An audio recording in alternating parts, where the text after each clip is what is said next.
Eu tinha 15 anos e era evangélico quando assisti pela primeira vez ao documentário A Chegada, do canal Spirit TV Online. Não lembro como eu cheguei até lá. Lembro do que senti quando terminou. Medo. O tipo que não some quando você fecha a aba. Cresci, fui perdendo a fé aos poucos. Me tornei uma pessoa cética. Mas aquela faísca nunca apagou. Arquivos foram abertos, processos judiciais revelaram nomes, rituais foram filmados, documentos vieram a público. O que antes parecia especulação de nicho, hoje tem substância documental suficiente para ser discutido em voz alta e com seriedade. Este vídeo é inspirado naquele documentário. É uma atualização com tudo que o mundo nos deu desde lá. Bem-vindo.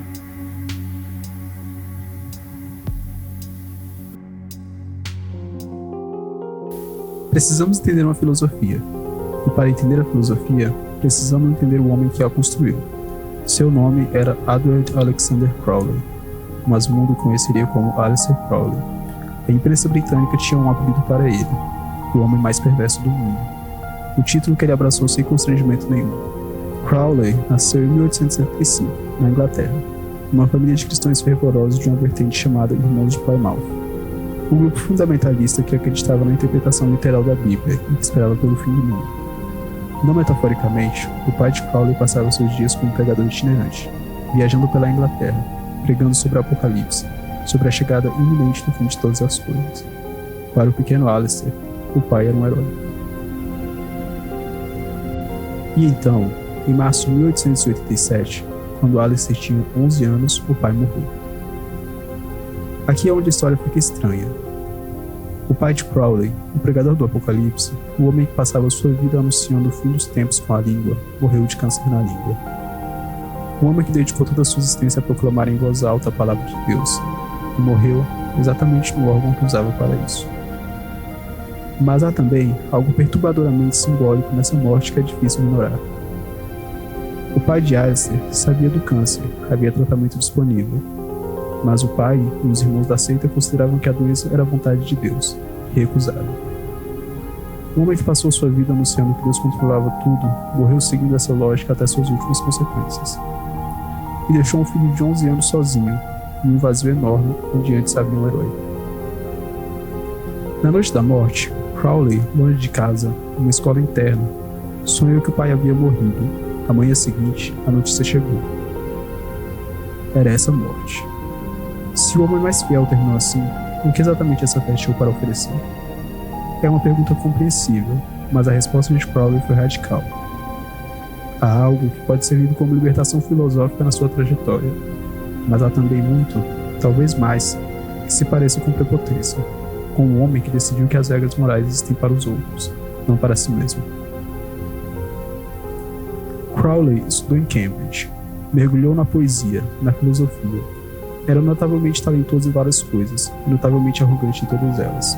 Em 1898, foi iniciado na Ordem Médica da Aurora Dourada, uma das sociedades ocultistas mais influentes do século XIX.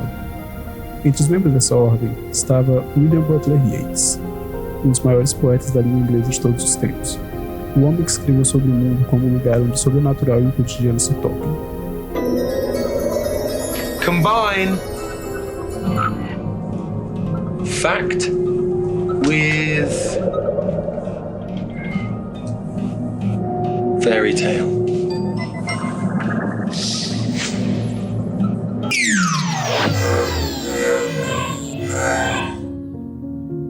Come away, O human child, to the waters and the wild, with a fairy hand in hand, for the world's more full of weeping than you can understand. Your quest will be... For he comes, the human child, to the waters and the wild, with a fairy hand in hand, for the world's more full of weeping than he can understand. Yeats e Crowley se desentenderiam ferozmente. Yeats o descreveu como moralmente perigoso e contribuiu para sua expulsão da ordem em 1900. Crowley não buscava apenas conhecimento, ele buscava poder. E eventualmente fundou sua própria ordem, sua própria religião. Tudo a partir de um episódio no Cairo, em 1904. Crowley estava no Cairo com sua esposa, Rose Carey. Ela entrou em algum estado alterado e começou a repetir: "Eles estão esperando por você, é Horus." Crowley a levou ao Museu do Cairo e pediu que ela apontasse para a imagem de Horus entre milhares de peças egípcias. Ela apontou para uma estrela específica. O número do inventário daquela peça no museu era 666.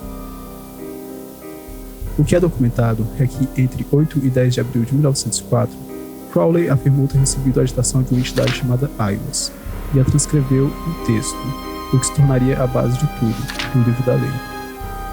A frase central é simples: faz o que tu queres, vai ser tudo da lei. Parece uma mensagem de liberdade, mas a vontade verdadeira no sistema de Crowley não vem com freios externos. Quem decide qual é a sua vontade verdadeira? Você mesmo. Quem pode questionar? Ninguém. É uma filosofia que, para pessoas com poder suficiente, convenientemente remove qualquer obrigação moral com os outros. É fácil ver porque ela seria extraordinariamente útil para certos tipos de pessoas e certos tipos de posições. Em 1941, Crowley escreveu um único documento de uma única página que chamou de Liberos, uma lista de direitos que soam à primeira leitura como um manifesto libertário, e cujo último item é o direito de matar quem restringe esses direitos. Liberos, 2 caracteres, um nome. 41 anos antes, em 1900, o escritor L. Baum publicou O Maravilhoso Mágico de Oz. Baum era membro declarado da Sociedade Teosófica. No livro original, não no filme de 1939, os sapatos de Doris não são de rubi, são prateados. Prata, no simbolismo hermético, representa o cordão astral, o fio que conecta o corpo físico ao plano espiritual, Kansas ao país de Oz, o ordinário ao extraordinário. Espirais douradas aparecem em rituais herméticos como símbolo do grande trabalho, a transformação do ser humano comum no ser humano iluminado. Os 3 companheiros de Dorothy, o espantalho sem cérebro, o homem de lata sem coração, o leão sem coragem, representam mente, emoção e força de vontade, 3 aspectos do ser humano fragmentados que precisam ser integrados ao longo da jornada. E no centro de tudo, um homem por trás de uma cortina, um poder que se apresenta como imenso e aterrorizante, mas que no fim é uma ilusão mantida por projeções de fumaça. A consonância com o nome de Crowley, escrito décadas depois, é específica o suficiente para pelo menos pensar. Liberos, o mágico de Oz. Uma filosofia sem freios morais. Um mapa disfarçado de contos de fadas.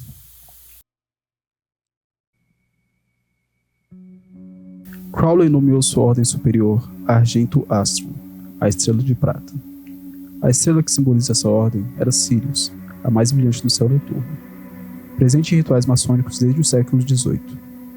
Os sapatos prateados de Dorothy, a estrela de prata de Crowley, talvez coincidência, talvez algo mais. Porque as ideias não morrem com as pessoas que as tiveram.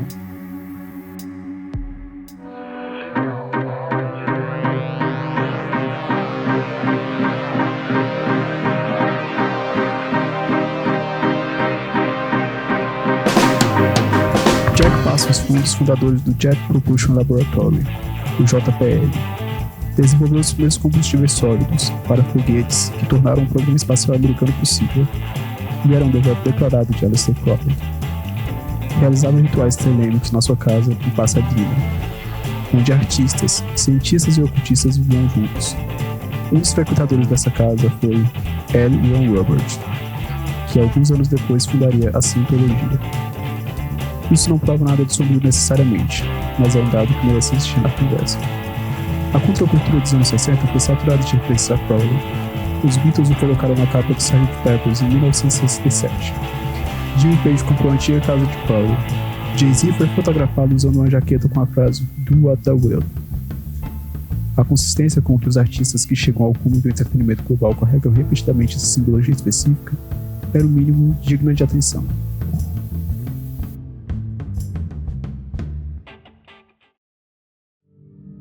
E então chegamos ao presente. As provas não vieram de conspiracionistas, mas de processos judiciais, documentos desclassificados, depoimentos sob juramento. Jeffrey Epstein, um financista cuja fortuna de origem nunca foi convincentemente explicada, que frequentava a Casa Branca, o Palácio de Buckingham, os escritórios das maiores instituições financeiras do mundo, os laboratórios do MIT, que tinha uma ilha particular no Caribe, Little St. James, chamada pelos moradores locais de Ilha do Pecado, com uma estrutura de cúpula com aparência extremamente ritualística no centro da propriedade. Os Epstein Files, com volume significativo vindo a público em 2024, revelaram algo que vai além de um criminoso operando sozinho. Revelaram uma rede. Uma rede que conectava figuras políticas do primeiro escalão, bilionários da tecnologia, membros de casas reais europeias, intelectuais de prestígio. A palavra que analistas de inteligência usam para isso é compromat. Material comprometedor usado para manter pessoas dentro de uma estrutura de controle. A questão que os documentos ainda não responderam: quem construiu essa rede? Quem a financiou? Quem a protegeu por décadas? Ninguém sabe. E essa certeza por si só é informação. O Bohemian Grove está documentado em vídeo desde 2000, uma floresta de sequoias no norte da Califórnia, onde todo mês de julho os homens mais poderosos dos Estados Unidos se reúnem por 2 semanas.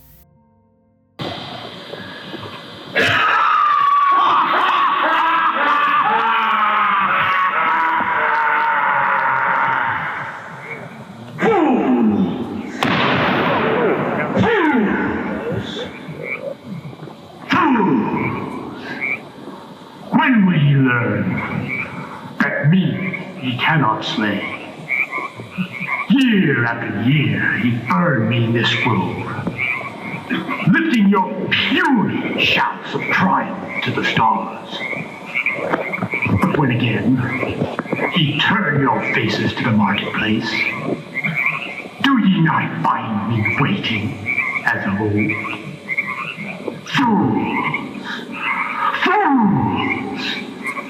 Fools to dream ye conquer care. Nay, thou mocking spirit, it is not all a dream. Ex-presidentes, CEOs das maiores corporações do mundo, generais, diretores de agências de inteligência. Em 2000, o jornalista Alex Jones se infiltrou em um ritual anual chamado Cremation of Care, a cremação do cuidado. Homens com mantos queimam uma efígie chamada Care, diante de uma coruja gigante de concreto chamada Moloch, enquanto cânticos são entoados à luz de tochas. Queimar simbolicamente a consciência, celebrar coletivamente a libertação da responsabilidade moral. A consonância com "faz o que tu queres, há de ser tudo da lei" é difícil de ignorar. Para viver sem lei moral, você precisa primeiro matar o cuidado. O ritual tem um nome, tem uma coruja, tem décadas de repetição, e tem na plateia os homens que movem o mundo.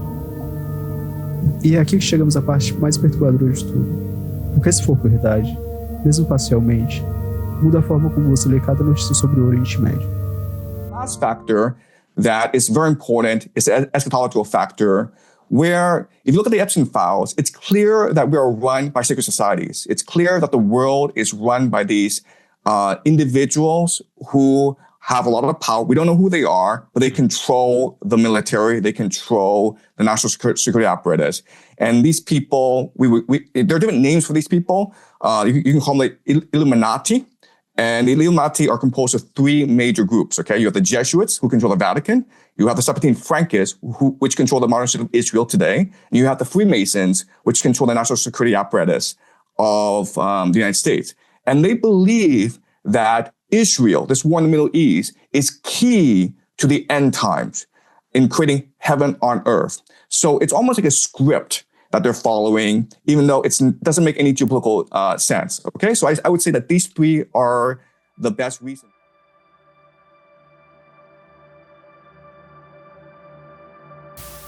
O professor Jiang descreve 3 grupos que, segundo ele, compõem o que chama de Illuminati modernos. Os jesuítas, que controlam o Vaticano, os franquistas sabatianos, que controlam o moderno Estado de Israel, e os maçons, controlando o aparato de segurança dos Estados Unidos. Todos unidos por uma visão escatológica, a crença de que a guerra no Oriente Médio é a chave para o fim dos tempos. Vale considerar a ideia central. Se faz sentido que pessoas com poder suficiente para influenciar guerras narrativas globais, que operam segundo uma lógica escatológica e acreditam estar cumprindo um destino, essas pessoas provavelmente não estão seguindo uma verdade objetiva. O que existe, muito mais provavelmente, é uma construção mental, uma narrativa do qual elas acreditam de forma genuína e profunda, o que pretendem tornar real através de suas ações. Pense no pai de Crowley, Um homem que acreditava tão completamente numa narrativa que morreu segundo essa narrativa, recusando tratamento médico. A crença não precisava ser objetivamente verdadeira para ter consequências absolutamente reais. A crença em si só era um motor. A crença o matou. Agora escale isso. Escale para pessoas com acesso a arsenais militares, sistemas financeiros globais, aparatos de inteligência, meios de comunicação. Pessoas que acreditam genuinamente estar cumprindo um propósito espiritual, preparando o terreno para algo que, na visão delas, é inevitável e sagrado. E qual seria o ápice desse roteiro? Se você olhar para as 3 grandes religiões abraâmicas, judaísmo, cristianismo e islã, todas têm uma figura central nas suas profecias sobre o fim dos tempos. Para os judeus religiosos, é o Mashiach, o Messias, um rei davídico que reunificará Israel, reconstruirá o terceiro templo em Jerusalém e inaugurará uma era de paz. Para os cristãos, o anticristo, que chegará como pacificador, será aceito por muitos como o verdadeiro Messias antes de revelar sua verdadeira natureza. E para os muçulmanos, o Dajjal, o grande enganador, que surgirá no fim dos tempos, reivindicará a divindade e seduzirá grande parte da humanidade. 3 tradições, 3 nomes, uma estrutura narrativa surpreendentemente similar. Um líder carismático surge em Israel, é recebido como o Messias esperado e representa, independente de quem você pergunta, a salvação ou o maior engano da história humana. E se houvesse pessoas com poder suficiente para construir esse cenário? Não porque seja verdade cósmica, mas porque elas acreditam que é. And I believe we all recognize the fact that we will reach to the kingdom.